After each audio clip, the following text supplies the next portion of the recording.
Now today, what all we have to do, I'll tell you. Yesterday we had talked about the golden principles of circumstantial evidences. उसको एक बार मैं फिर से repeat करूँगा. I'll be repeating that once again. The principles dictate वगैरह करा दिया है. It is just a revision that I'll do. After that, we'll talk about admissibility of fact and admissibility of evidence. This we have talked about once earlier also. I'm repeating for the convenience of those of you who had not understood it. And then also we'll talk about the reliability of facts and reliability of evidence, which is called reliability. I'll write here reliability of facts and reliability of evidence. Reliability is what is called the probative value.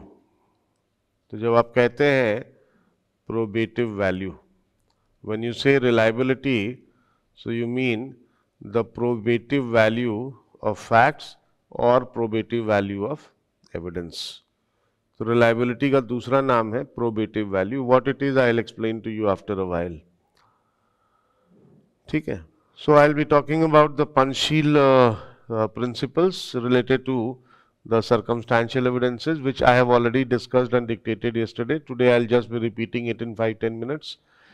Then admissibility of fact and admissibility of evidence, that we'll be talking about. And then probative value or reliability of facts and probative value and reliability of evidence. उसके बाद next we'll be talking about section 3 of the BSA 2023. Corresponding section is section 5 of the Indian Evidence Act 1872. And then after completing section 3, then we will talk about section 141 of the BSA, and the corresponding section is section 136 of the Indian Evidence Act. Very correct. अब ये एक दिन में तो नहीं होगा इतना, ये पूरा करने में 2-3 क्लासेस लगेंगे. एक्चुअली हम सेक्शन 3 और सेक्शन 141 एक बार पढ़ चुके हैं. 141 क्लाउज 1 इन पर्टिकुलर एक बार हम पढ़ चुके हैं, उसको आज दोबारा पढ़ेंगे हम. लेकिन सेक्शन 3 और 141 को एक बार तो हम ऊपर पढ़ेंगे जब हम एडमिसिबिलिटी डिस्कस करेंगे तब. लेकिन उसके अलावा सेक्शन 3 और 141 को डिटेल में भी पढ़ना है हमको. We have to read that these sections in details also. तो उसके लिए फिर अलग से हम सेक्शन 3 पढ़ेंगे एंड सेक्शन 141 पढ़ेंगे. आफ्टर कंप्लीटिंग दिस मच, ये सब हो जाएगा जब एडमिसिबिलिटी कंप्लीट हो जाएगा. 141 में टाइम लगेगा. 141 में take us 2 classes at least. After completing all this, then we'll get into the cardinal principles of the law of evidence, which relates to primary and secondary evidence, oral and documentary evidence, hearsay evidence, the special powers of the court under section 168 of the BSA, 311 and 313 of the CRPC, corresponding sections of BNSS also we have to see. ठीक है, तो वो सब हम देखेंगे. So first of all, we do repeat the points that we discussed yesterday. Let me ask questions to you.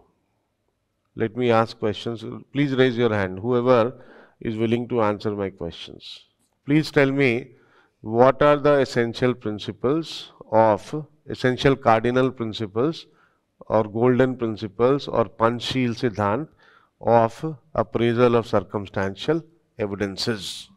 Good afternoon, sir. Good afternoon. Very good afternoon.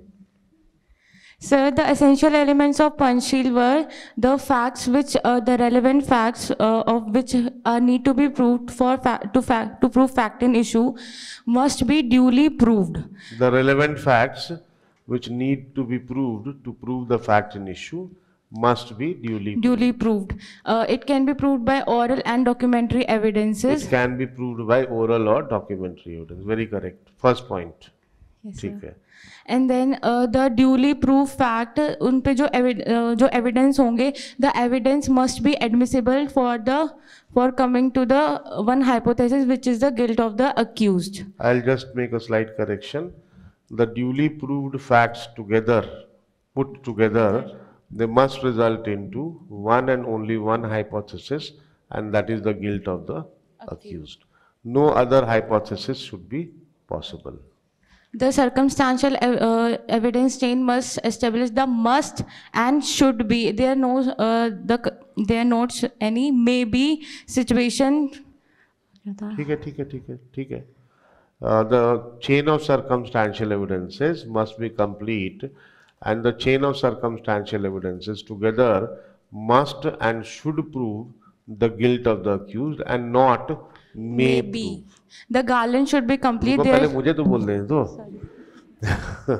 ये चार ही जल्दी जल्दी अपने पॉइंट्स बोल के खत्म कर दूं. ठीक बोल रही है तुम, बहुत बढ़िया जा रहा है निकिता. तो the chain of circumstantial evidences must and should conclude only one thing, and that is the guilt of the accused. The chain of circumstantial evidences should be complete. It should not be that the accused may have committed it. It should be that the accused must have committed it. Yes. The garland should be completed. There not be any loopholes in the garland. The garland उसी को तो हम बोलते हैं chain of वो माला.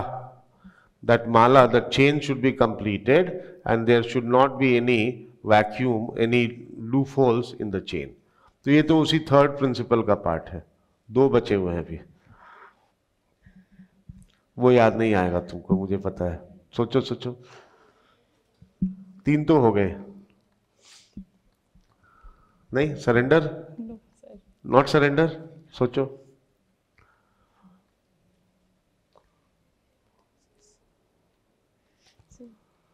No देखो, रटना is not important. तुमने जो 3 पॉइंट्स बताए ना, that is sufficient to cover all the principles of circumstantial evidence.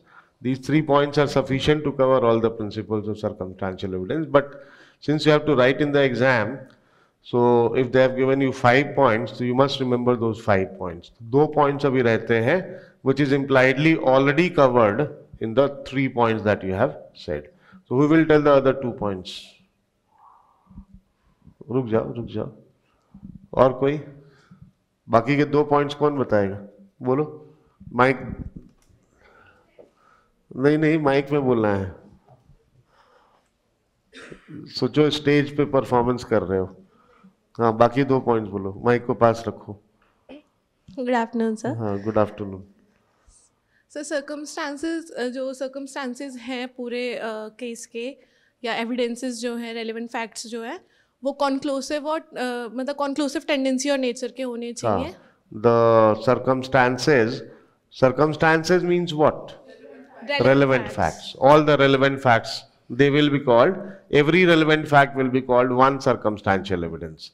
So all the relevant facts, that is the various circumstances, should be of a conclusive nature and tendency. एक और. The circumstances exclude every other hypothesis other than the guilt of the accused. Yes, very correct. The circumstances exclude every other hypothesis other than the guilt of the accused. तो ये दोनों point already covered है तुम्हारे 3 points में. ये दोनों points already covered हैं, लेकिन चूंकि अब कोर्ट ने कौन से केसेस थे, चूंकि कोर्ट ने इन केसेस में ये 5 पॉइंट्स बताए हैं, तो आपको भी कोशिश करके वो 5 पॉइंट्स याद रखने हैं. और उसमें भूलने के चांसेस यही वाले दोनों हैं, conclusive nature and tendency and should exclude all other hypothesis. ये 2 पॉइंट्स, बाकी 3 तो आपको याद रहेगा. नाउ फिर से जल्दी से हाथ उठाइएगा, हमको आगे पढ़ाना भी है. नेक्स्ट क्वेश्चन का जवाब कौन देगा? सवाल अब सुनो. Tell me the name of any 4 cases, including the first case, on the golden principles of circumstantial evidence.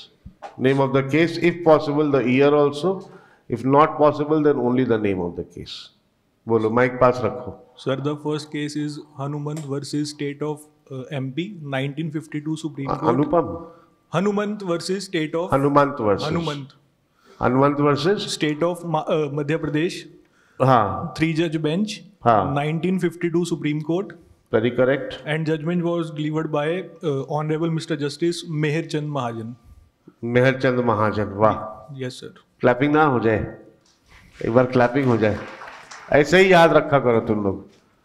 अगर ऐसे लिख के आ गए ना एग्जाम में with the name of the जज, कंपलसरी नहीं है नाम लिखना जज का, लेकिन अगर जज का भी नाम लिख के आ गए तो इम्पैक्ट अच्छा होता है और कोर्ट एग्जामिनर को लगता है कि you are interested not only in the case, you are interested in knowing the size of the bench and also the name of the judge. So that shows your respect towards the judiciary.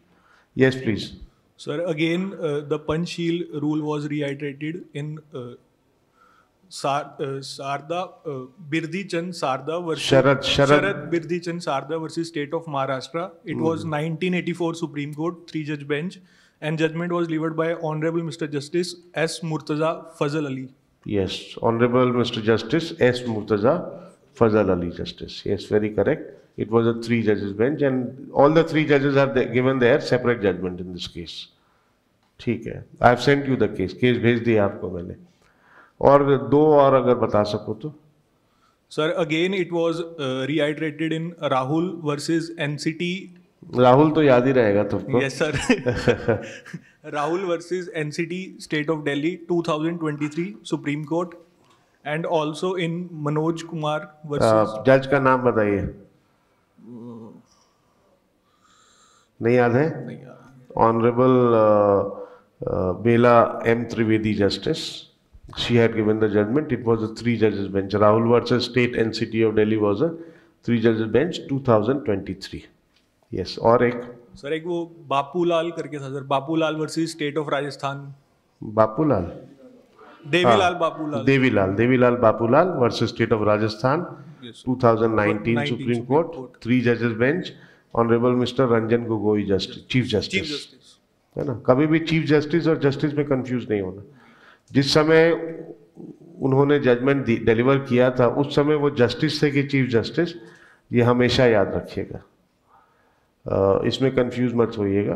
अगर आप उस समय वो chief justice थे आपने justice लिख दिया तो कहीं ना कहीं थोड़ा सा डिसरिस्पेक्ट जैसा हो जाता है. तो चीफ जस्टिस थे उस समय तो आप चीफ जस्टिस लिखिए. ठीक है. एक केस और मैं बोलूँगा आपको, तो कल लिखवाया था आपको, शिवाजी साहब Rao Bobde versus state of Maharashtra. This was a 3-judges bench and the judgment was delivered by Honorable Mr. V.R. Krishna Iyer Justice. By Honorable Mr. V.R. Krishna Iyer Justice.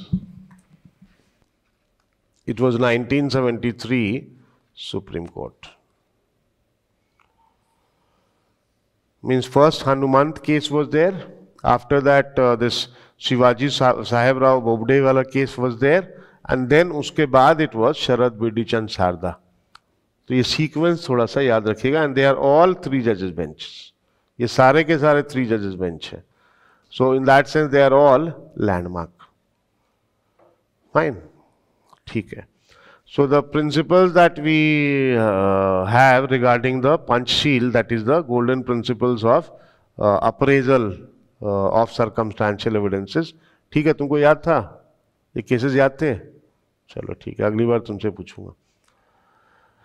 So the principles that we have, the first principle is that the facts, or you can say the relevant facts, which is also called the circumstantial evidences, must be duly proved. Obviously, when you say proved, that will be proved by oral or circumstantial evidence, oral or documentary evidences. Okay, it can be oral, documentary, material evidences. ठीक. दूसरा इसमें है that from all the facts which have been duly proved, only one hypothesis should come out. Hypothesis means only one conclusion should come out, and that is the guilt of the accused. No other hypothesis should come out. ठीक. एकमात्र जो निष्कर्ष निकलेगा वो है कि accused ने offense किया है. ठीक. इसी से रिलेटेड एक और है कि सारे जो circumstantial evidences हैं, they should together suggest only one hypothesis and should exclude all other hypotheses. So it is one and the same thing. These 2 points are one and the same thing.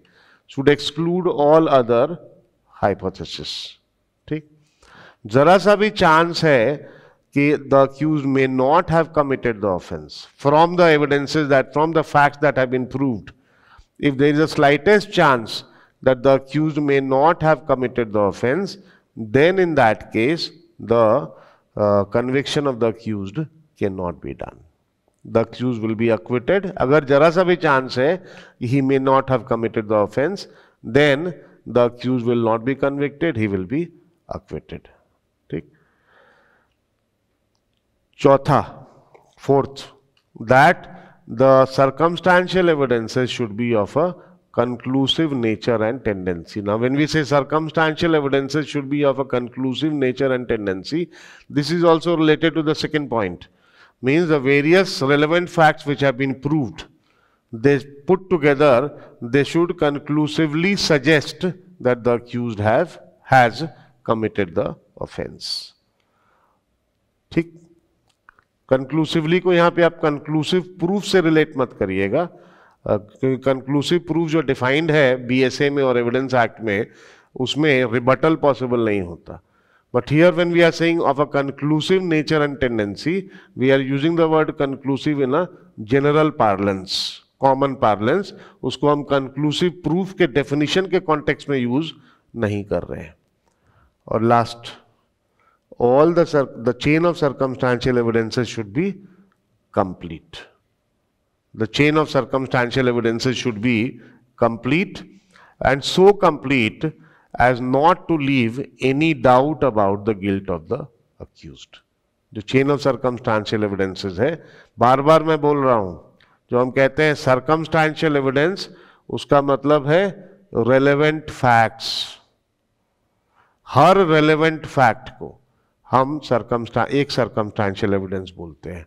जैसे संतोष Singh case में जो आपसे discuss हम कर चुके हैं, संतोष कुमार सिंह, उसमें चलो उसका ईयर बताओ, 2010 सुप्रीम कोर्ट. ठीक. और जज नहीं, देख के बताओ. और कोई किसी को जज का नाम याद हो? Yes please. Yes, very correct. That is HS, honourable mister HS Bedi justice. तो श्योर हो, चेक करो जल्दी. I am giving you 30 seconds. Yes, very correct. ठीक है. तो सारे ये जब भी हम कहते हैं, जैसे संतोष सिंह केस में, the fact that the helmet का visor pieces were found on the spot, that is a relevant fact in the form of an effect. और उसी relevant fact को हम बोलेंगे one circumstantial evidence. The fact that he made a false statement regarding the injury on his hand and regarding the missing visor on the helmet, that is his subsequent conduct. That is also a relevant fact, and that is also a circumstantial evidence. The fact that the DNA test report was found to be positive, that is also a relevant fact. That is also a relevant fact, and that is also called a circumstantial evidence. Fine. The fact that he was found in the vicinity of the house of the victim from 4:50 to 5:30, now that is also a relevant fact, which gives rise to, which is related to your preceding conduct, plus also the occasion. So that is also a relevant fact, which will also be called one circumstantial evidence. The fact that he pressurized the orderly at the ILI to enter a wrong time, that is 6 p.m., that is also a relevant fact. Subsequent conduct. In the form of subsequent conduct, he was trying to create a false plea of alibi, तो वो भी एक relevant fact है. उसी को हम एक circumstantial evidence बोलेंगे. तो ये जितने भी relevant facts, और भी बहुत सारे हैं उसमें, जैसे motive, जो complaints वगैरह फाइल हुए थे उसकी वजह से उसके पास motive था to commit the crime. So that motive, the filing of the complaints etc., that is another relevant fact which is related to motive, and that is also one circumstantial evidence. Is that fine? The fact that the body had 19 injuries in total and 2 or 3 ribs, 3 ribs of the victim were broken, that is also a relevant fact in the form of effect of the crime. Effect of the crime. Effect किस section में relevant होगा? जल्दी बताओ. 5. किसका 5? BSA. भारतीय साक्ष्य अधिनियम 2023 का सेक्शन 5 एंड एविडेंस एक्ट का कौन सा section? 7. Very correct, very correct. So that is relevant under section 5 of the BSA and correspondingly section 7 of the Indian Evidence Act 1872. Fine. तो ये जितने भी facts हैं, ये सारे के सारे relevant facts हैं. All these facts which you find in that case, they are all relevant facts. And each of them will be called a circumstantial evidence. Now, if you put that Panchsheel ka Siddhant in that case, first requirement is that each of these relevant facts or each of these circumstantial evidences should be duly proved, obviously with the help of oral or documentary evidence. Pehla.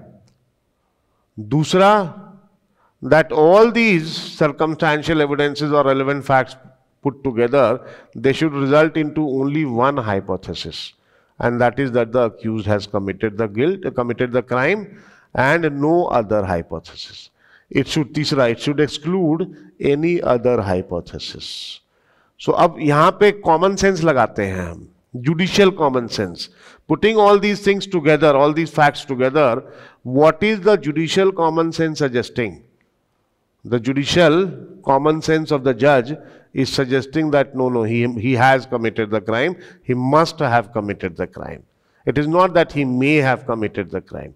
अगर may have आता है inference, तो फिर आप convict नहीं कर सकते. लेकिन अगर must have आता है inference, तो फिर आप convict कर सकते हो. All these circumstantial evidences put together should be of a conclusive nature and tendency, means should result into one inference, and that is that he has committed the offense. And putting all these circumstantial evidences together, all these relevant facts together, which are duly proved, putting all these relevant facts together, the chain of circumstantial evidences is complete. देखो होता क्या है ना? What happens is, when the trial starts, whenever the trial starts, particularly I am talking about a criminal case, there, first of all, the prosecution will open the prosecution story. Prosecution will tell the court that this is the prosecution story. This is what has happened. They had enmity with each other. The accused had made complaints regarding her, regarding MCOM and LLB. I have told you already all that. So there was this enmity between them. On the fateful day, the accused was waiting in the law faculty in the morning, and there he had the helmet and the visor of the helmet, and the girl went from her home, she went to the Tisari court, dropped her parents there. From there she came to the law faculty, she attended one class, and at around 12:05 p.m. she left the faculty along with the PSO. That day the PSO did not come to her home in the morning, so he reached the law faculty directly. And then she took the Ridge Road towards Dhola for Vasant Kunj, and on the way the PSO noted that the accused was following the car, but he disappeared after a while. Thereafter she went home, and she at around 1:30 I believe, she asked the PSO to go to the police station because she did not have any work with him, and she sent the household help, the servant, also to his friend's place. यही था ना. उसके बाद तो ये पूरी story prosecution court को बताएगा कि देखो ऐसे ऐसे हुआ है सब कुछ. Thereafter at 4:50 he was found around the house, and at 5:30 he was found leaving the premises, leaving the colony, you can say. And At 5:30, when the PSO came along with a police constable to the house, the girl did not open the door. He went to the back side of the house, and there the door was a bit ajar, and from there he entered the house and went to the bedroom of the girl, and there he found the dead body of the girl a bit underneath the bed, and there was blood around, and the left side of the chest of the t-shirt, the t-shirt was torn, and there was a heater wire in the neck of the girl.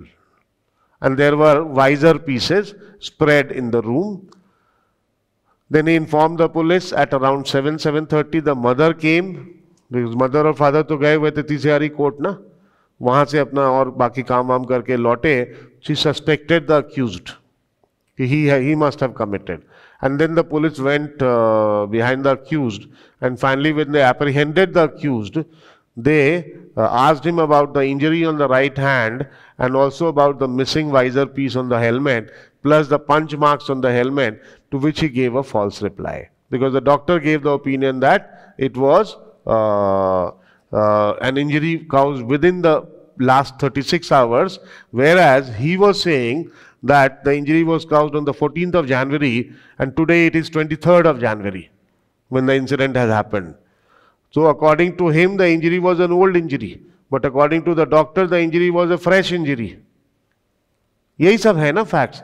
तो ये सारी बातें. Then after that he went to the ILI, he threatened the orderly to enter the time of 6 p.m. whereas he had reached the ILI at 6:20.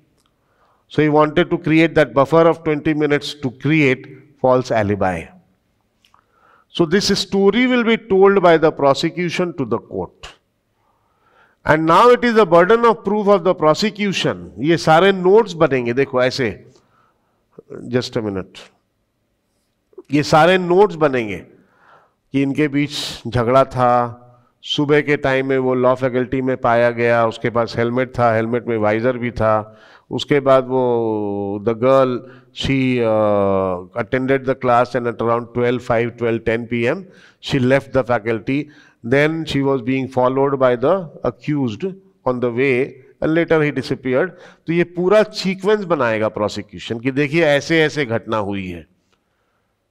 And then he entered the house and he committed the murder and the rape. वो सब बताएगा prosecution. तो एक तरह का ये chain बनता है और ये चेन एक तरह से कंप्लीट होता है. अगर प्रोसिक्यूशन उस चेन के हर नोडल फैक्ट को ड्यूली प्रूव कर दे तो chain of circumstantial evidences complete हो जाएगा. If the prosecution completes, if the prosecution duly proves each and every nodal point of that chain, then you will say that the chain of circumstantial evidences is complete. Is the prosecution able to prove the motive? For example, is the prosecution able to prove that he was there in the law faculty with the helmet and the visor on the helmet? Is the prosecution able to prove that he was following the car?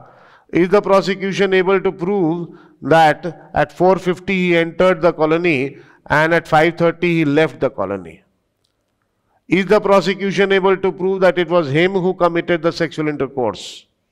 DNA report, DNA report. तो ये जितने भी इस तरह के facts हैं, क्या prosecution evidence के बेसिस पे इन सारे फैक्ट्स को प्रूव कर पाया?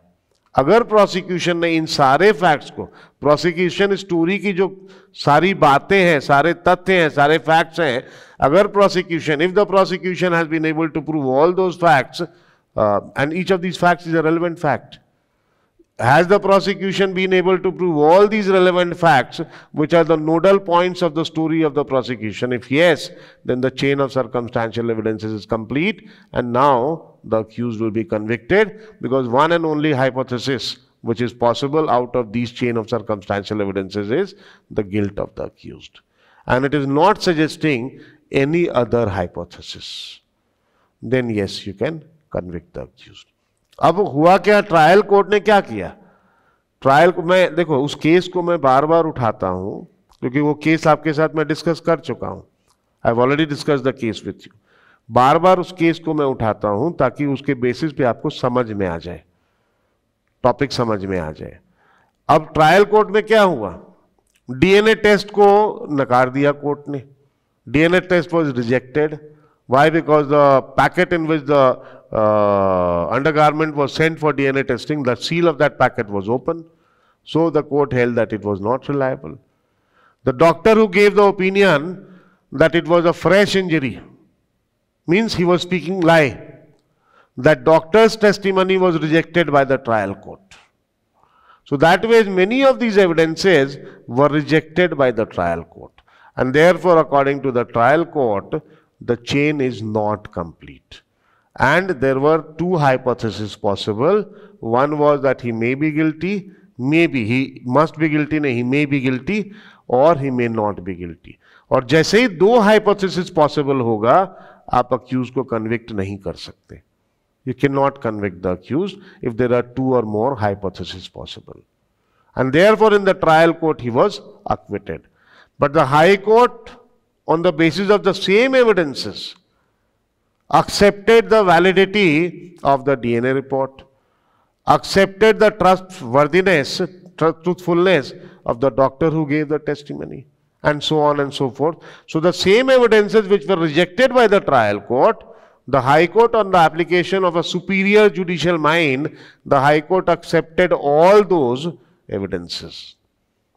And then the High Court found that the chain is complete. And the same happened in the Honorable Supreme Court. Supreme Court also found that the chain is complete. And therefore, only one hypothesis is possible, that he has committed the crime, and therefore he was convicted. तो इन सारी चीज़ों को ना cases में आप इस तरह से देखते हैं. ये जो गोल्डन प्रिंसिपल्स हमने पढ़े हैं, they have to be applied in the individual cases in the manner that I have just told you. तो याद रखना, प्रोसिक्यूशन जो स्टोरी बताएगा ना कि सर घटना इस तरह से हुई है, ये चेन है, ये सीक्वेंस ऑफ इवेंट्स है, घटना इस तरह से हुई है, और इन बातों को मैं इन एविडेंसेस से प्रूव करने वाला हूं, तो वो जो प्रोसिक्यूशन स्टोरी बताएगा, प्रोसिक्यूशन का बर्डन ऑफ प्रूफ होगा कि उस स्टोरी के हर नोडल पॉइंट को ड्यूली प्रूव करे, क्योंकि उसका हर नोडल पॉइंट अपने आप में एक रेलेवेंट फैक्ट है, जिसको आप सर्कमस्टेंशियल एविडेंसेस भी कह सकते हैं. Prosecution's duty is to prove each of these nodal points on the basis of oral और डॉक्यूमेंट्री एविडेंस. अब यहाँ पे सीजर मेमो है, in situ photographs of the visor है, बहुत सारे इस तरह के एविडेंसेस होंगे. डॉक्यूमेंट्री एविडेंस होगा, कुछ लोगों के ओरल एविडेंस होगा, जैसे वो ओपी सिंह जो नेबर थे जिन्होंने उसको वहाँ पे देखा था, और कुपुस्वामी, उनका ओरल एविडेंस होगा कि भाई तुमने देखा कि नहीं देखा. वो जो सिक्योरिटी सुपरवाइजर था जिसने इसको जाते हुए और आते हुए देखा, उसका ओरल एविडेंस होगा कि भाई तुमने उसको वहाँ देखा कि नहीं देखा. तो ये सारे एविडेंसेस प्रूव किए जाएंगे कोर्ट में. डीएनए टेस्ट रिपोर्ट है तो डीएनए टेस्ट रिपोर्ट लगाया जाएगा कोर्ट में कि भाई देखो, the test report, the DNA profiling is positive, means he has committed the sexual intercourse. Is that fine? So that is how you prove these facts, and if you are able to prove the entire chain of circumstantial evidences, then yes, the conviction can be done. Any doubts? So I just wanted to repeat whatever we have discussed yesterday briefly. I think that repetition and that re-explanation is over. किसी को problem? इधर इनकी क्या दुनिया चल रही है जरा देखो. ये सब बताऊंगा. कोई नैना पूछ रही है कि रिलायबिलिटी इज सीन फर्स्ट और द एडमिसिबिलिटी. पहले रिलायबिलिटी देखोगे कि एडमिसिबिलिटी देखोगे? तो ये सब बताऊंगा आपको. पहले तो आप एडमिसिबिलिटी देखोगे ना, whether the evidence is admissible. उसके बाद देखोगे whether the evidence is reliable enough to prove the fact. फिर देखोगे whether the fact is admissible.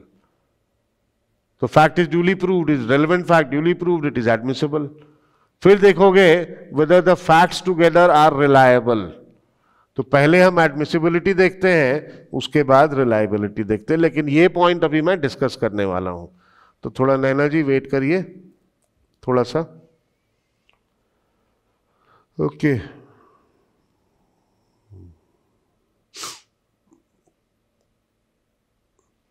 किसी ने लिखा HS बेदी, जब भी जज का नाम लिखो ना तो ऐसे नहीं लिखो, ऑनरेबल हमेशा लगाइए please, make it a habit life long.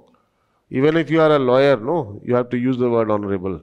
And if you become a judge, there also you have to use the word honorable. So always write honorable.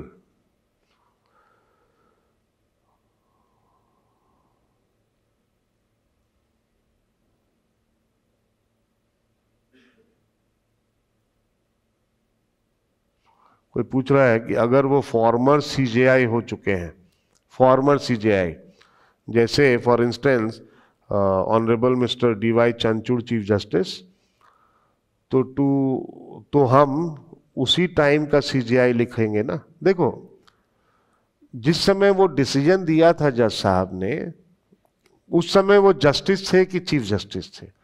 अब हमारे honourable mister DY Chandrachud chief justice, अब तो वो chief justice permanently उनके नाम के साथ जुड़ गया ना, अब तो वो रिटायर हो गए हैं, लेकिन उनको हमेशा हम चीफ जस्टिस ही बोलेंगे. लेकिन मान लो मैं आपको बताता हूँ, ये KS पुत्तास्वामी का जजमेंट था 2019 का, उस समय he was not the chief justice, उस समय he was only a justice. तो अगर KS पुत्तास्वामी केस आप साइड कर रहे हो तो लिखोगे ऑनरेबल मिस्टर DY चंचूड़ जस्टिस. लेकिन अभी के जो लेटेस्ट जजमेंट्स आए हैं पिछले 2 साल में, उसमें से कोई जजमेंट साइड कर रहे हो तो लिखोगे honourable mister DY Chandrachud chief justice of India. तो उस समय वो जज थे या चीफ जस्टिस थे, उसके हिसाब से लिखा जाता है.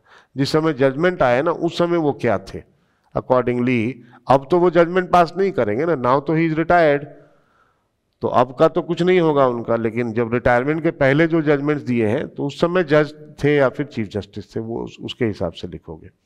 हाँ, Hritik Singal is writing, sir can we say that reliability of evidence, can we say, listen to it carefully, can we say that reliability of evidence means whether the evidence given to prove a certain fact is sufficient enough for the court to consider such fact being proved by such evidence. That is, such evidence can be relied upon to consider such fact as duly proved fact. बताइए ठीक बोल रहा है कि गलत बोल रहा है? Reliability of evidence का मतलब है, what he is saying is reliability of evidence means that by that evidence whether the said fact has been duly proved or not. Is he saying the right thing or wrong thing? Wrong. Wrong. Wrong. कैसे भाई? हाँ, क्या बोल रहा है, कौन सी theory लगा रहा है? आने दो जरा, अभी बताता हूं तुमको. हाँ बोलो, तुम्हारा सवाल अच्छा लग रहा है. नहीं नहीं नहीं नहीं नहीं नहीं नहीं, तुम गलत बोल रहे हो. सुनो, एडमिसिबिलिटी तो ये होगा कि वो एविडेंस अलाउड होगा कि नहीं, और रिलायबिलिटी ये होगा कि उस एविडेंस से वो फैक्ट प्रूव हुआ कि नहीं. तो ये यही तो कह रहा है. ये कह रहा है कि रिलायबिलिटी का मतलब क्या ये है कि उस एविडेंस से वो फैक्ट सफिशिएंटली प्रूव हुआ कि नहीं. तो ठीक तो कह रहा है ये, तो फिर तुम क्यों नो बोल रहे हो? एडमिसिबिलिटी में ये अभी पढ़ाने वाला हूं, ये सब तुम लोग घुमा के ना मुझे उसी पॉइंट पर ले जाते हो बार बार, मतलब ये क्वेश्चंस के थ्रू. एडमिसिबिलिटी और रिलायबिलिटी अभी पढ़ाने वाला हूं मैं, लेकिन फिर भी सुन लो. एक एविडेंस, अब मैं मान लो for example Santosh Singh case में वापस आइए, प्रोसिक्यूशन कहता है कि मुझे कैंटीन ओनर को कोर्ट में बुलाना है ओरल टेस्टिमनी दिलवाने के लिए. I want to call the canteen owner to the court for oral testimony. The opposition raises an objection. The defense raises an objection. No, his evidence is not admissible. Defense कहता है कि his evidence is not admissible. Now the court will ask the prosecution, for what fact do you want the canteen owner to come to the court? क्योंकि inadmissible तो तभी होगा ना जब it is not on a relevant fact or it is not on a fact in issue. Inadmissible तो तभी होगा ना जब वो जो एविडेंस है वो किसी रेलेवेंट फैक्ट या फैक्ट इन इश्यू पे नहीं है, तभी तो इनएडमिसिबल होगा. और या फिर है भी रेलेवेंट या फैक्ट इन इशू पे, लेकिन कहीं पे प्रोहिबिटेड है, एविडेंस एक्ट में या सीपीसी में या सीआरपीसी में कहीं पे प्रोहिबिटेड है। तो कोर्ट ने पूछा प्रोसिक्यूशन से कि भाई इस विटनेस से तुम क्या प्रूव करना चाहते हो, what do you want to prove by this witness. Court यही पूछेगा ना, तो he will say that I want to prove that when in the morning he was accused was in the law faculty, his helmet had the visor. That is what I want to prove. Court will ask him, how is the helmet having the visor relevant in this case? Then the prosecution will tell the court that it is relevant because on the spot visor pieces were found where the girl was murdered, and in the evening when he was apprehended, his helmet did not have visor pieces, rather the helmet had punch marks. So I want to prove the effect of the crime. The helmet was used to hit the girl, and as a consequence the visor pieces had broken and fallen on the spot. So means the fact that the helmet had the visor in the morning is a relevant fact because it relates to the effect of the crime.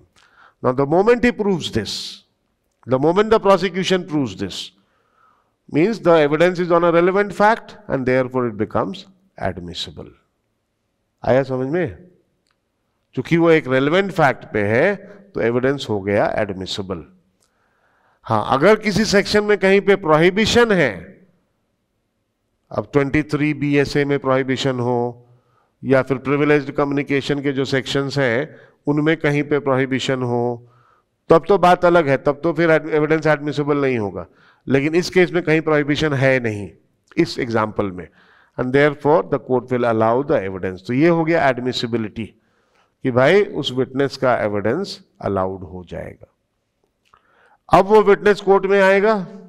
Now that witness will come to the court, the canteen owner, and he will do his examination in chief that at so and so time or at approximately so and so time I was going from the canteen to somewhere and there I saw near the main gate of the law faculty, I saw the accused sitting on a motorbike and his helmet was also hanging on the motorbike and I clearly saw that the helmet had a visor.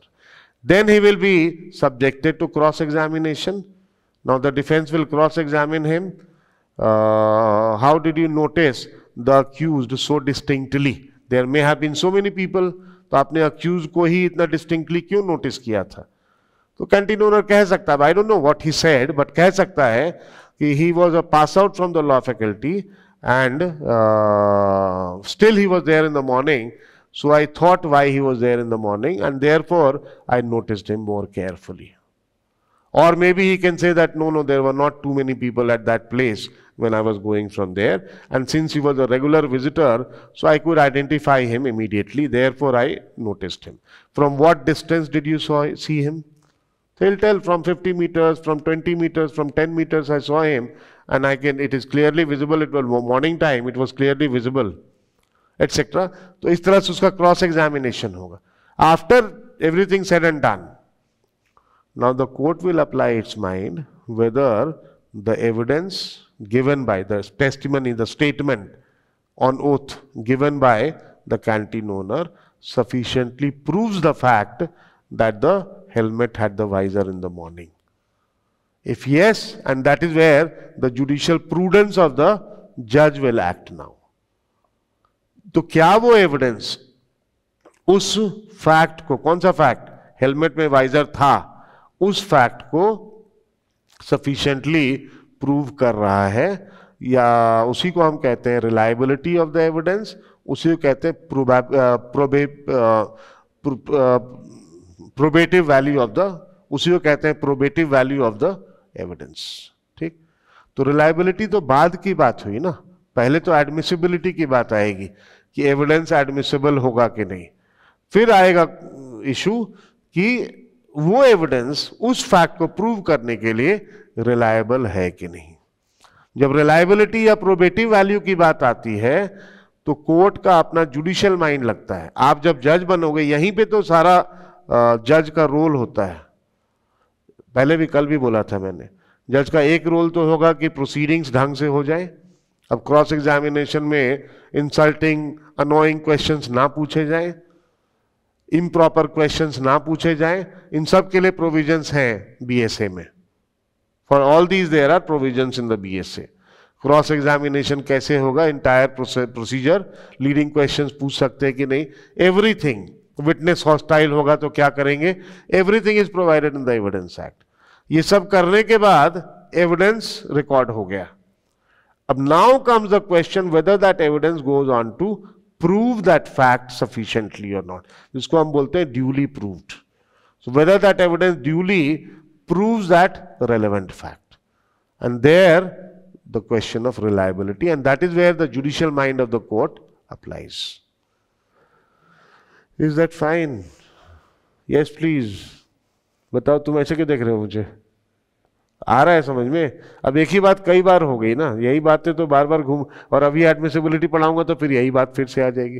ये लोग करते क्या ना, सवाल पूछ के मुझे घुसा देते हैं वापस उसी टॉपिक पे, और फिर मैं उसमें चला जाता हूँ। तो खैर हो गया, तुमको समझ में आया? ठीक है। अब एक दो और देख लें सवाल।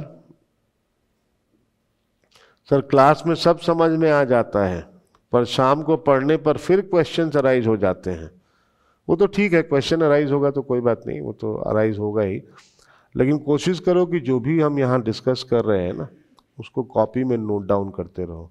रिवीजन का यही तरीका। देखो मेरे लिए तो evidence act is a cake walk, क्योंकि मेरे लिए तो मैं पता नहीं 50वीं या 60वीं बार पढ़ा रहा हूँगा evidence act. I have been teaching since 2006। तो उसके पहले श्रीवास्तव सर पढ़ाते थे, 2006 में फिर मैंने ले लिया था, तो तब से मैं पढ़ा रहा हूँ। तो 5 साल उधर हो गए, 14 साल इधर हो गए, 19 साल हो गए। अब एक साल में 4 बैच पढ़ाता था, अब तो मैंने कम किया, लेकिन पहले 2 साल पहले तक 4 बैच पढ़ाता था। तो और पहले का कोर्स भी मेरा 1 सवा साल का होता था। तो सोच लो कि 4 बार साल में तो पढ़ाता ही था एविडेंस। 19 को 4 से मल्टीप्लाई कर लो, तो एक रफ आइडिया आपको लग जाए कि कितनी बार मैं पढ़ा चुका हूं एविडेंस एक्ट। और हर बार इंप्रूवमेंट ही होता है, ऐसा नहीं है कि वही सेम टू सेम चीज हम पढ़ाते आ रहे हैं। Every time new cases, new things, new points are added. For me it is very simple and I take immense interest also in these kinds of topics, but for you it is the first time. Now you may have studied Evidence Act in your law colleges, but I don't think you may have got in so much of depth. तो आपको परेशानी हो सकती है, परेशानी हो तो पूछो मुझसे, दोबारा समझाऊंगा, 4 बार समझाऊंगा, कोई दिक्कत नहीं है, लेकिन समझ में आना चाहिए। और कोशिश करो कि सब लिख लिया करो। अब मैं कितनी चीजें बोलता हूँ, डिक्टेट तो मैं कराऊंगा, डिक्टेशन तो मैं अभी थोड़ी देर बाद दूंगा आपको, लेकिन फिर भी बहुत सारी चीज़ें ऐसी होती हैं जो फ्लो में हम टीचर्स बोल जाते हैं, उनको भी पॉइंट्स में जॉट डाउन करते रहो, नहीं तो फिर रिवीजन में मुश्किल आएगी। Sir you have so much of patience, you have repeated this so many times without getting irritated. या normally it is a wonderful topic, I will not get irritated. These topics are very close to my heart. ठीक है, हो गया। Okay, so let us continue. और अब हम admissibility start करते हैं। उस पर हम डिस्कस कर ही रहे थे अभी, लेकिन उसको अब मैं एक बार और समझा के डिक्टेट भी करा दूंगा। So now we are talking about admissibility. That is the next topic. Admissibility of facts and admissibility of evidence. These two things. कोई कह रहा है I can imagine live court proceedings. इस तरीके से एविडेंस एक्ट कभी नहीं पढ़ा। Thank you sir, I am grateful. So that is why you have come to me, no? इसीलिए तो मेरे पास आए हो। जब पहले पढ़ा है उसी को पढ़ना था, तो मेरे पास क्या करने आते हैं आप? तो कुछ तो डिफरेंट होगा. What is the difference between admissibility of facts and admissibility of evidence? I will repeat what she said. The documentary evidence or oral evidence which we have to prove a fact in issue or a relevant fact. So the evidence, whether it will be allowed or not, that will be called admissibility of evidence. ठीक ठीक. और आगे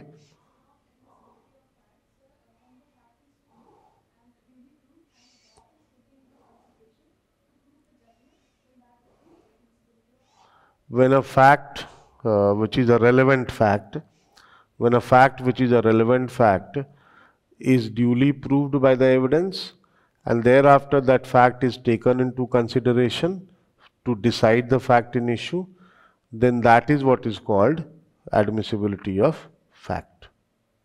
ठीक बोला इसने कि गलत बोला? बताइए कितने लोगों को लगता है कि गलत बोला इसने, और कितने लोगों को लगता है कि सही बोला इसने? ठीक है, हाथ तो उठा दोगे. मतलब तुम लोग को समझ में आया इसने क्या बोला? आउट ऑफ द वर्ल्ड तो कुछ नहीं बोला ना? क्या कुछ लोगों की शक्ल से नहीं लग रहा मुझे कि समझ में आया है? देखो मैं एक बार रिपीट कर रहा हूँ ये इसने क्या बोला. चलो उससे पहले एक सवाल पूछता हूँ मैं. उस सवाल का कौन देगा जवाब? तुम दोगे? तुम अभी हाथ उठा रहे थे, दोगे? ठीक है. सवाल ये है कि मैं 4 आपको शब्द दे रहा हूं, 4 पॉइंट्स बता रहा हूं, आप उसको सीक्वेंस में अरेंज करिए. ठीक है? Admissibility of fact, admissibility of evidence, reliability of fact and reliability of evidence. इन चारों को आप सीक्वेंस में अरेंज करिए. बोलिए. ठीक है. He says first there will be admissibility of evidence, then reliability of evidence, then admissibility of facts, then reliability of facts. ठीक है इनका answer? Yes, that is correct. First thing that you will examine is whether evidence is admissible. Next you will examine whether the evidence is reliable. Next you will examine whether the fact is admissible. Fact means relevant fact is admissible. And then you will examine whether the facts together are reliable. This is the sequence of stages in which the examination has to be done. Just to explain this, उसके बाद हम sections भी देखेंगे. After this we'll see the sections also. Admissible का क्या मतलब होता है? Permissible. Admissible means something which is allowed, something which is permissible, है ना? Something which is permissible. अब आप मान लीजिए क्लास में लेट से आते हैं, आप क्लास में लेट से आते हैं, आपको बाहर के गार्ड ने रोक लिया कि सर बुलाएंगे तब जाना अंदर. अब आपको हम क्लास में आने के लिए परमिट करेंगे तभी तो आप आओगे, otherwise the class will get disturbed. So that is your permissibility, और you can say admissibility. You are admissible inside the class, you are permissible inside the class, you are allowed inside the class. So whenever a case has to be proved, there will be certain facts which have to be proved, and those facts everyone knows will be called the relevant facts. Irrelevant fact हम prove नहीं करते, we prove only the relevant facts. So relevant facts को prove करेगा party. अब हर relevant fact के लिए कोई एक oral evidence देगा या documentary evidence देगा उसको prove करने के लिए, है ना? कोई oral evidence देगा या documentary evidence देगा उस fact को prove करने के लिए. उस फैक्ट को प्रूव करने के लिए वो ओरल एविडेंस या डॉक्यूमेंट्री एविडेंस अलाउड होगा कि नहीं, उसी को बोलते हैं एडमिसिबल होगा कि नहीं, परमिसिबल होगा कि नहीं. This is called admissibility of evidence. अब मान लो अक्यूज ने मर्डर किया है और अक्यूज का एक कन्फेशन है. मान लो अक्यूज ने मर्डर किया है और अक्यूज का एक कन्फेशन है. ठीक, accused has committed murder and there is a confession made by the accused. Prosecution wants to prove that confession, and confession is a relevant fact. Confession is a relevant fact.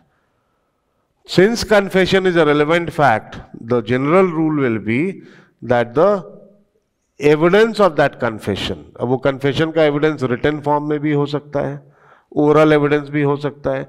अब मान लो accused ने police को confession किया था. Accused had made the confession in a written form to the police. Prosecution wants to prove that confession, and for that the prosecution wants to prove that document. ठीक? Now confession is a relevant fact. Confession is a relevant fact. Even if it is made to the police, it is a relevant fact. And therefore, as a general rule, it should be allowed. But, here, since the confession was made to a police officer, there is a specific prohibition. And the prohibition is there in section 23 of the BSA or 25 of the Indian Evidence Act. And the prohibition is that a confession made to the police shall not be proved. तो अब यहाँ पे है तो relevant fact, तो as a general rule वो confession prove करना allowed होना चाहिए, एडमिसिबल होना चाहिए. लेकिन चूंकि it is prohibited, since it is prohibited expressly under section 23 of the BSA, that confession will not be allowed to be proved. That document will not be allowed to be proved because it was made to the police. And therefore, this confession, which otherwise would have been admissible, is not admissible because of that specific prohibition. आया समझ में? Relevant तो है, लेकिन फिर भी admissible नहीं है. क्यों? क्योंकि पुलिस को दिया गया था कन्फेशन.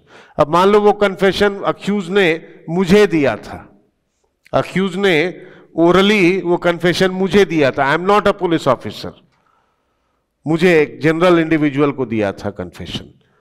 अब prosecution wants to prove that confession by calling me as a witness, oral evidence, oral evidence. There tell me, will the confession का ये proof, will the confession is a relevant fact, confession का ये proof, oral evidence by me, will that be admissible? Yes, because it is not prohibited anywhere, therefore it will be admissible. तो जब आप admissibility of evidence की बात करते हैं ना, तो किसी relevant fact को prove करने के लिए जो आप evidence देना चाहते हैं, क्या वो evidence prove करने का आपको permission मिलेगा? अब वो या तो ओरल एविडेंस होगा या डॉक्यूमेंट्री एविडेंस होगा. तो जब हम ये क्वेश्चन रेज करते हैं कि उस फैक्ट को प्रूव करने के लिए ये एविडेंस ओरल या डॉक्यूमेंट्री प्रूव करने का परमिशन मिलेगा कि नहीं, तब हम चेक करते हैं एडमिसिबिलिटी. मान लो कोर्ट ने अलाउ कर दिया क्योंकि it was admissible, evidence was admissible. अब कोर्ट ने मुझे, मतलब प्रोसिक्यूशन को मुझे एज अ विटनेस बुलाने का परमिशन दे दिया because the confession was, sorry, the evidence was admissible because it is not made to the police, it is admissible. अब मैं कोर्ट में खड़े होकर बयान दूंगा as a witness. I will give in the court the testimony and I will tell the court that at so and so date, on so and so date, at so and so time, this person came to me and he told me that he has committed the murder of so and so victim in such and such manner, and he also told me his motive etc. कैसे मारा वो भी बताया, motive भी बताया, कब मारा, किस तारीख को मारा, सब कुछ बताया. वो मैं कोर्ट में कहता हूं. अब यहां पे इस बयान को देने के प्रोसेस में, जब मैं कोर्ट में बयान दे रहा हूं, जब मैं टेस्टिमनी दे रहा हूं, उस प्रोसेस में मैंने कुछ इनकंसिस्टेंट स्टेटमेंट्स दे दिए. मैं विटनेस ने कुछ इनकंसिस्टेंट स्टेटमेंट्स दे दिए. एक बार मैंने कहा कि सुबह 8 बजे उसने मुझे कन्फेशन किया था, और उसी फ्लो में मैं आगे जाके बोलता हूं कि शाम को 8 बजे उसने कन्फेशन किया था. एक बार मैं कहता हूं कि 10 तारीख को कन्फेशन किया था, और उसी फ्लो में आगे जाके मैं बोलता हूं कि उसने 12 तारीख को कन्फेशन किया था. अब मेरा जो स्टेटमेंट है ना वो सेल्फ कॉन्ट्राडिक्टरी हो गया। बताइए, मेरे स्टेटमेंट के बेसिस पे कोर्ट उस कन्फेशन को प्रूव्ड मानेगा कि नहीं मानेगा? नहीं मानेगा, क्योंकि मेरे स्टेटमेंट में इनकंसिस्टेंसीज है। Means what? My oral testimony about the confession was admissible, permissible, allowed, but it was not reliable, and therefore the said confession was not proved by my testimony. Is that fine? बताइए। तो यहां पे सवाल आ गया कि whether that evidence is reliable or not, means what is the probative value of that testimony? Is it sufficient to prove the confession or is it not? If it is not, the probative value was nothing, it is not reliable, and if it is, then the probative value was high and it is reliable.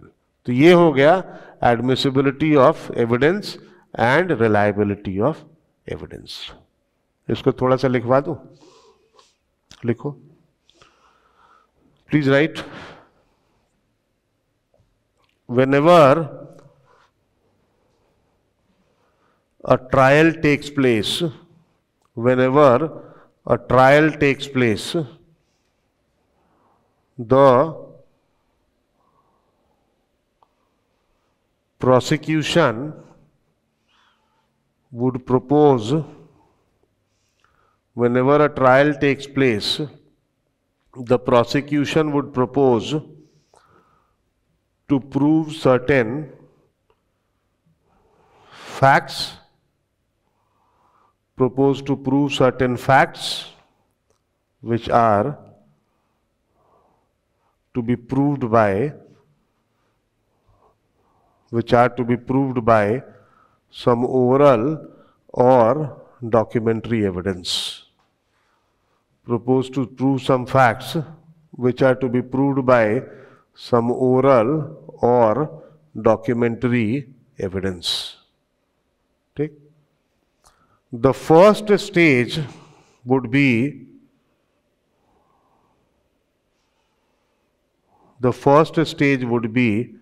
to see whether the said oral or documentary evidence, whether the said oral or documentary evidence would be allowed to be proved. Whether the said oral or documentary evidence would be allowed to be proved, and for that it has to be examined whether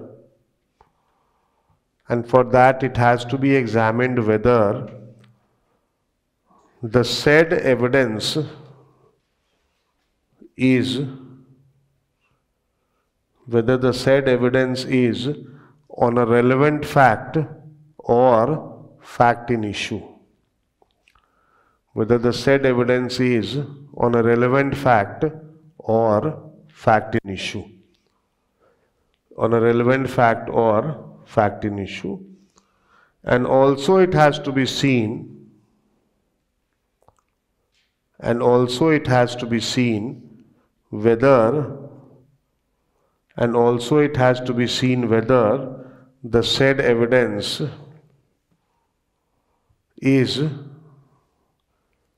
whether the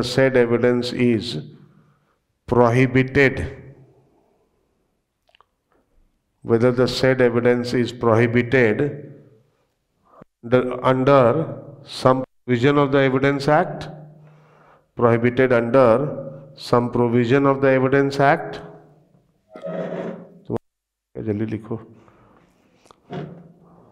It also has to be seen whether the said evidence is prohibited under some provision of the Evidence Act or CPC or CRPC.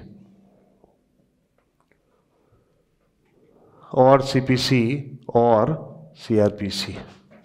ठीक है, अब आप CPC CrPC भी देखेंगे ना, तो वहाँ पे भी बहुत सारे सेक्शंस हैं जहाँ पे एविडेंस देने को प्रोहिबिट कर रखा है। आपको याद करो, आप में से कुछ लोगों ने सीपीसी पढ़ रखा है, याद करो ऑर्डर 7 रूल 14, उसमें क्या कहा है कि डॉक्यूमेंट अगर लिस्ट में नहीं लगाओगे तो बाद में वो डॉक्यूमेंट बिना कोर्ट के परमिशन के प्रूव नहीं कर सकते।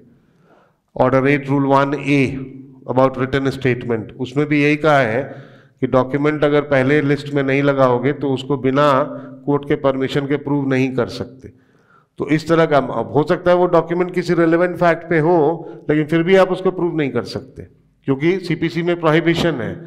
उसी तरह से सीआरपीसी में भी केस डायरी, अब केस डायरी का सेक्शन बीएनएसएस में क्या है मुझे एग्जैक्टली अभी याद नहीं, लेकिन इसमें सीआरपीसी में केस डायरी का प्रोविजन है 172, उसमें भी लिखा है कि केस डायरी को अप्रूव नहीं कर सकते। ठीक, तो वहां भी प्रोहिबिशन है। उस तरह से 162 में पुलिस को दिए गए स्टेट 162 सीआरपीसी, तो 162 सीआरपीसी में लिखा है कि पुलिस को अगर कोई स्टेटमेंट दिया गया है तो उसको हम प्रूव नहीं कर सकते। So there are many prohibitions in the CPC also, in the CrPC also. In evidence act for example a confession can not be proved under section 23 of the BSA, या फिर प्रिविलेज कम्युनिकेशन वाले documents, husband और wife के communications, ये सब आप prove नहीं कर सकते। May be that is a relevant fact but you can not prove it. तो ऐसा नहीं है कि सिर्फ हमको ये देखना है कि it is on a relevant, वो जो एविडेंस है वो रेलेवेंट फैक्ट पे है कि नहीं, ये तो हम देखेंगे ही देखेंगे। अगर इररेलेवेंट फैक्ट पे है तो हम एविडेंस नहीं दे सकते, तो that evidence will be inadmissible. लेकिन बहुत सारे केसेस ऐसे भी होंगे जहां पे वो रेलेवेंट फैक्ट पे है एविडेंस, तो अदरवाइज हम उसको प्रूव कर सकते हैं। लेकिन कहीं ना कहीं एविडेंस एक्ट में किसी प्रोविजन में, या फिर अब जैसे फॉर एग्जांपल मैं बताता हूं, एविडेंस एक्ट का ही बताता हूं, हियरसे एविडेंस। अब हियरसे एविडेंस आप में से कई लोगों को पता नहीं होगा कि मैंने खुद नहीं देखा लेकिन किसी ने मुझे बताया और उस फैक्ट का मैं एविडेंस देना चाहता हूं, will I be allowed? No, evidence has to be direct, it can not be hearsay. सुनी सुनाई बात का मैं एविडेंस नहीं दे सकता। मैंने खुद देखा है, खुद सुना है होते हुए घटना को, तो मैं एविडेंस दे सकता हूं। अब हो सकता है कि वो एक रेलेवेंट फैक्ट में मैं एविडेंस देना चाहता हूं, हो सकता है कि I want to give the evidence on a relevant fact but that is hearsay, therefore I will not be allowed. ठीक है, so that way there may be several restrictions in the CPC, CRPC Evidence Act, where even if the evidence is being given on a relevant fact and therefore otherwise it should be have been allowed, but since it is prohibited expressly under any of these laws, evidence CPC, CRPC, it will not be allowed. So that is a very wide discussion that we have to make कि कहाँ कहाँ पे prohibited है। अगर prohibited है तो evidence allowed नहीं होगा, even though it is on a relevant fact. तो इसलिए जब आप एडमिसिबिलिटी ऑफ एविडेंस की बात करेंगे तो आपको ये चेक करना पड़ेगा कि दैट सेड एविडेंस, ओरल और documentary, is on a relevant fact और on a fact in issue, number 1। And number 2, it is not prohibited anywhere in the evidence act, CPC और CrPC. Now you will call it BNSS. ठीक, तो अगर ये relevant fact पे या fact in issue पे evidence है और कहीं प्रोहिबिटेड नहीं है तो आप उसका एविडेंस दे सकते हैं। Is that fine? तो यही लिखवाया ना मैंने, क्या लिखवाया? Show me your copy.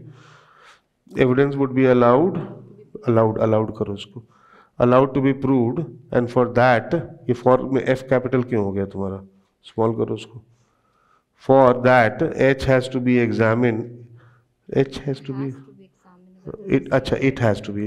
It has to be examined whether the, whether का स्पेलिंग ठीक करो, WHETHER, ए नहीं आएगा, वो मौसम वाला वेदर हो गया। The said evidence is on relevant fact or fact in issue, and also it has to be seen whether the said evidence is prohibited under some provision of. ठीक है। तो आगे लिखिए, thus whenever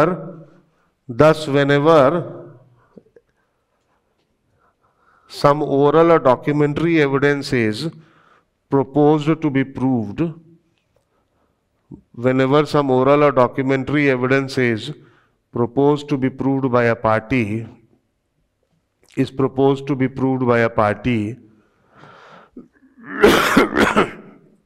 sorry, by a party, it has to be seen, number one, seen के आगे नीचे number 1 कर दो, that it is to prove either a relevant fact, it is to prove either a relevant fact or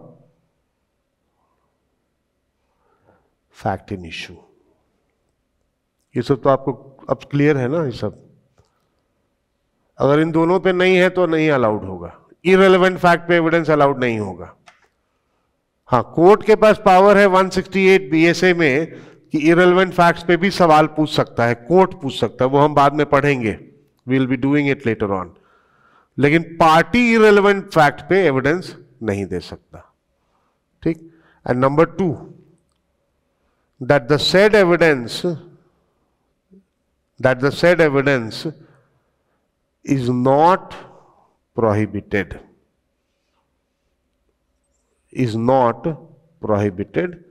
under BSA,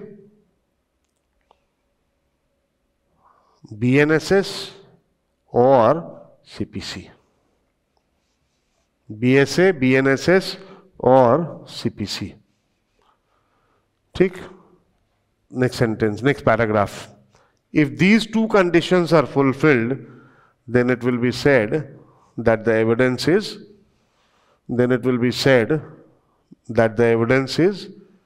admissible,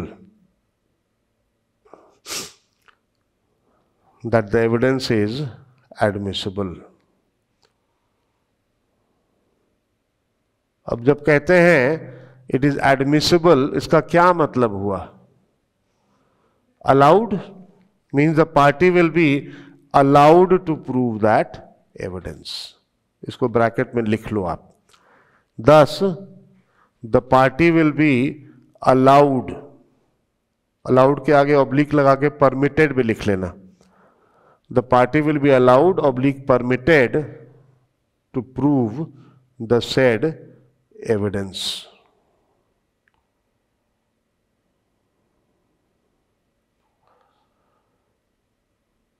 ठीक है।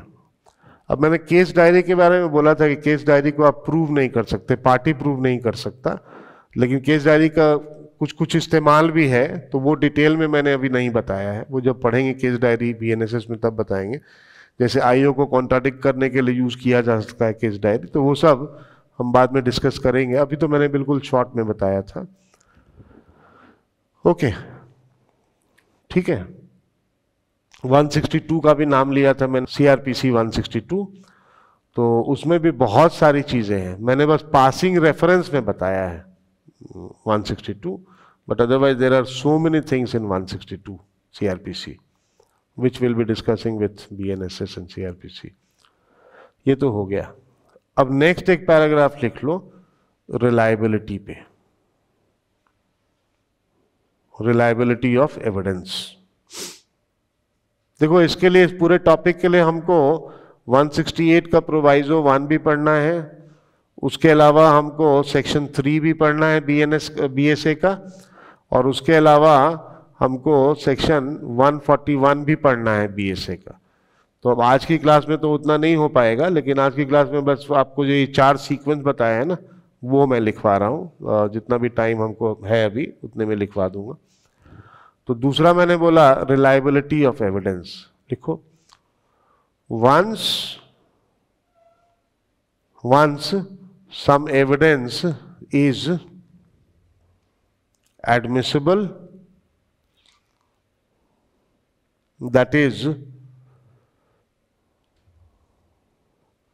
once an evidence is admissible, that is, the party is allowed, that is, the party is allowed to prove that evidence, that is the party is allowed to prove that evidence, then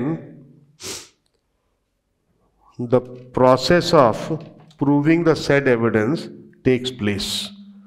Then the process of proving the said evidence takes place. And after the said process is completed, and after the said process is completed, after the said process is completed, the court has to apply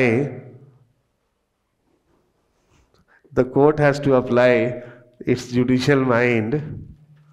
The court has to apply its judicial mind to see whether the proposed fact, court has to apply its judicial mind to see whether the proposed fact, has been proposed fact has been duly proved by the said evidence, has been duly proved by the said evidence. यही होगा ना कि उस evidence से आपने उस fact को duly prove किया कि नहीं किया. Here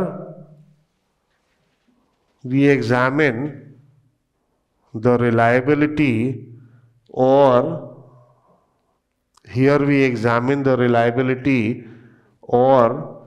the probative value.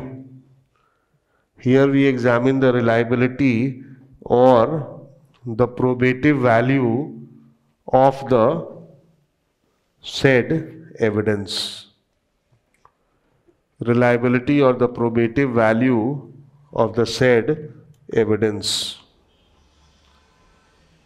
Reliability or the probative value of the said evidence. ठीक है, अच्छी, यहाँ से बहुत अच्छी हवा आती है, ठंडी ठंडी हवा. ठीक है. Evidence act does not lay down any guidelines in this regard.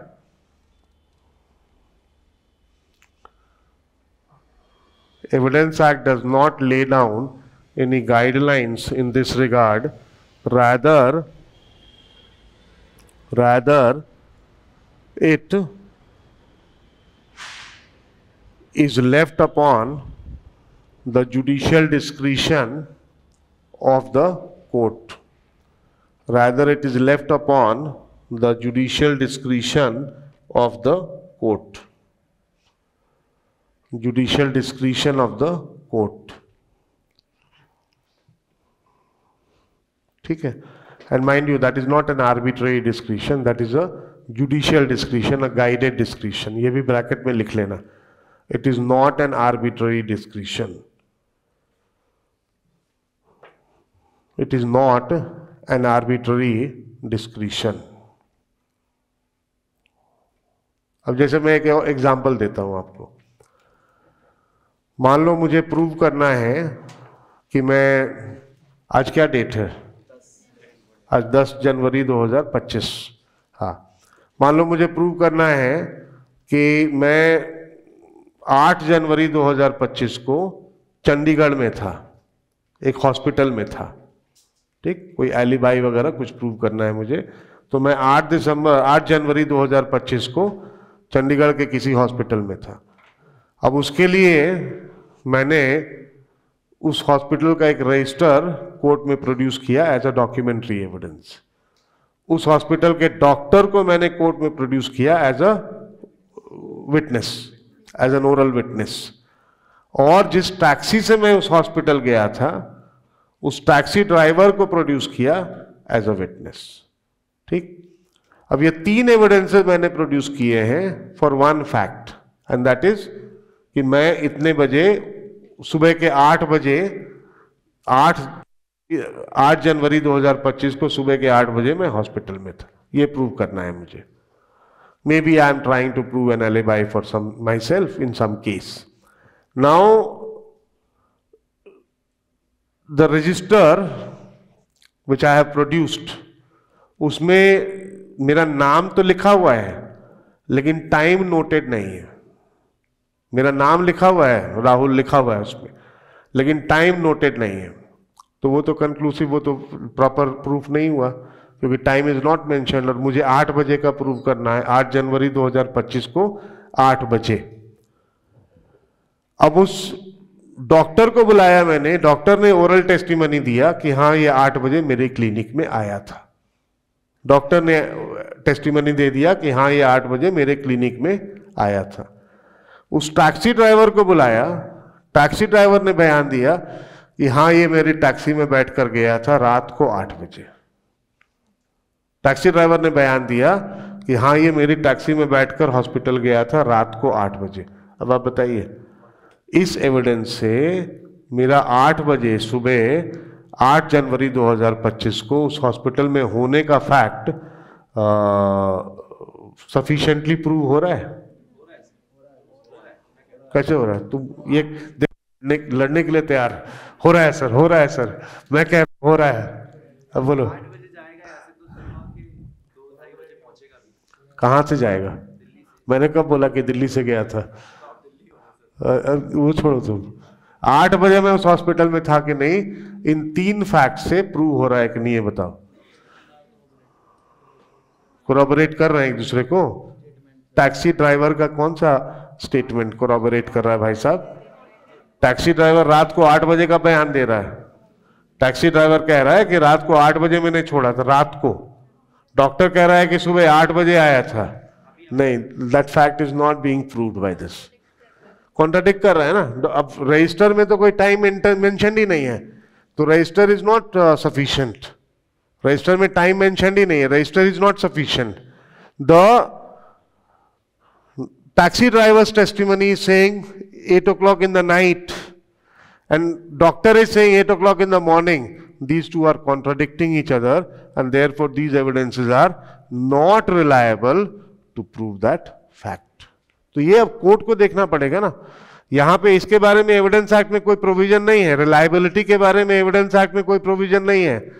There is no provision in the evidence act regarding reliability और probative value of a fact of an evidence. Rather for that the judicial mind has to be applied. वहीं पे तो variation आता है ना। आप में से कुछ लोगों ने कहा कि हाँ हो रहा है, कुछ ने कहा नहीं हो रहा है, तो यहीं पे तो जज से गलती होती है। फिर अपील में जाओगे, फिर हायर कोर्ट में, ऊपर वाले कोर्ट में, फिर उसमें सुधार किया जाता है।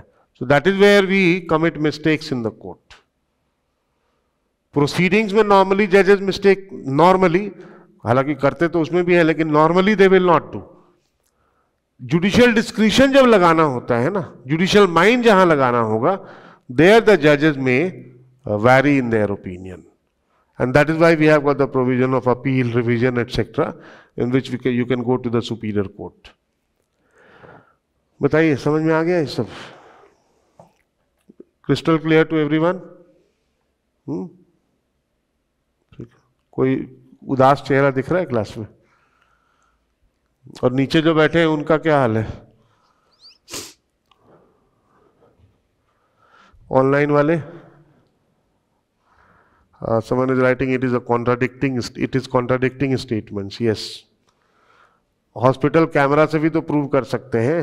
कोई कह रहा है हॉस्पिटल कैमरा खराब था, सीसीटीवी का जो कैमरा था वो खराब था, कोई डीवीआर लेके भाग गया था, तो इसीलिए उसकी रिकॉर्डिंग नहीं हो सकती। हाँ, फोन के लोकेशन, मेरे पास फोन नहीं था उस समय, फोन लेके नहीं गया था। कह रहा है फोन के लोकेशन से भी ट्रेस हो सकता है। That is correct, that is correct. लेकिन मान लो फोन का लोकेशन, मेरे पास 3 ही एविडेंस है बस, चौथा कोई एविडेंस नहीं है। Register, taxi driver and the doctor. मेरा फोन था ही नहीं मेरे पास, फोन चोरी कर लिया था किसी ने। सीसीटीवी कैमरा था नहीं हॉस्पिटल में, तो 3 ही एविडेंस हुए ना मेरे पास। अब उसमें से एक में तो खैर क्लियर टाइम मेंशन ही नहीं है, और एक में डॉक्टर कह रहा है सुबह 8 बजे आया था, और टैक्सी ड्राइवर कह रहा है मैंने रात को 8 बजे छोड़ा था। There is a contradiction. and therefore that fact is not sufficiently proved. So means that these evidences are not reliable. They have got a zero probative value to prove that fact. इसको बोलते हैं reliability of evidence.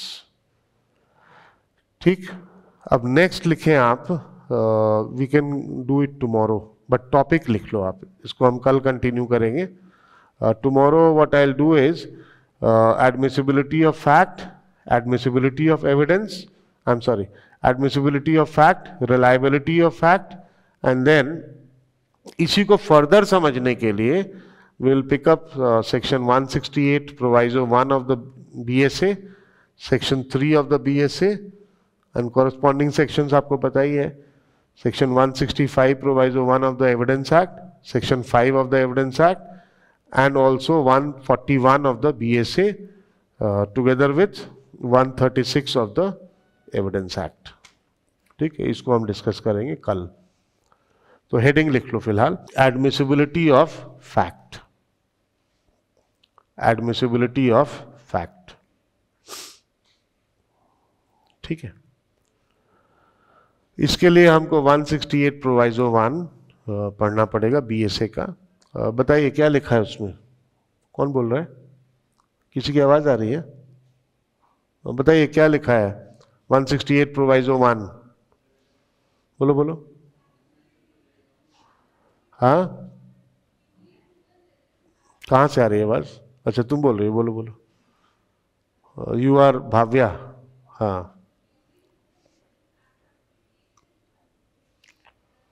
ठीक है. She is saying facts which have been duly proved and which are relevant. Only such facts will be taken into consideration in deciding the case. मतलब judgement पास करने में the court shall take into consideration only duly proved relevant facts. ये लिखा है ना 168 proviso 1 में. ठीक है, so we continue with this discussion tomorrow and we complete this. इसमें 3-4 क्लासेस लगेंगे अभी. एडमिसिबिलिटी में एंड रिलायबिलिटी में 3-4 क्लासेस लगेंगे, क्योंकि हमको 168 को बहुत अच्छे से समझना है, खास करके उसका प्रोवाइजो 1, सेक्शन 3 को समझना है बहुत अच्छे से, और सेक्शन 141 BSA उसको समझना है बहुत अच्छे से. ठीक है, so I guess we can leave the class here and we meet tomorrow. See you tomorrow. God bless you.